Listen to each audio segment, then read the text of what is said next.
এক চোর স্বর্ণের দোকান থেকে চুরি করার সময় ধরা পড়ে দোকানদারের হাতে উত্তম মাধ্যম খাচ্ছে। এমন সময় সেই চোরের বউ দোকানের বাইরে থেকে দৌড়ে এসে ওই চোরের হাত পায়ের মধ্যে চুমু খাওয়া শুরু করলো। এখন স্বর্ণের দোকানদার তো আর চোরের বউকে চিনে না, তো সে অবাক হয়ে ওই মহিলাকে জিজ্ঞেস করছে, আরে আপনি এই চোরের হাত পায়ে চুমু খাচ্ছেন কেন? তখন ওই মহিলা বলে উঠলো, আরে ভাই কি আজে বাজে কথা বলেন, ইনি হচ্ছেন দেশের নাম করা দরবেশ বাবা, লোকেরা তার নামে কসম খায়, তার নামে মান্যত করে, আর আপনি এত বড় সম্মানিত একজন লোকের গায়ে হাত তুলছেন, আপনার সাহস তো কম না। মহিলার এই কথা শুনে সেই স্বর্ণের দোকানদার ভয় পেয়ে ওই চোরের কাছে হাত জোর করে ক্ষমা চাওয়া শুরু করলো।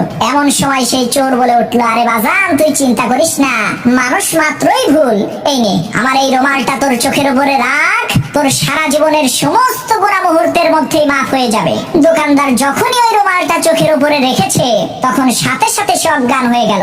এরপর স্বামী স্ত্রী দুই চোর মিলে ওই দোকানের সব স্বর্ণ অলংকার চুরি করে নিয়ে গেল।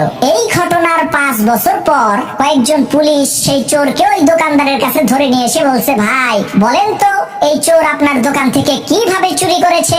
দোকানদার বলল, স্যার আর বললেন না, এই চোর একটা রুমাল দিয়ে বলছে এই রুমালটা চোখের উপরে রাখলেই নাকি আমার সব গুনাহ মাফ হয়ে যাবে।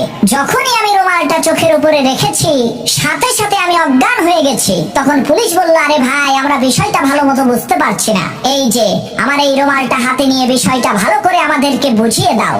যখনই ওই স্বর্ণের দোকানদার পুলিশের হাত থেকে রুমালটা নিয়ে চোখের উপরে দিয়েছে সাথে সাথে এইবারও সে অজ্ঞান হয়ে গেল। এরপর ওই চোর আর 3 ভুয়া পুলিশ মিলে দোকান খালি করে ফেললো।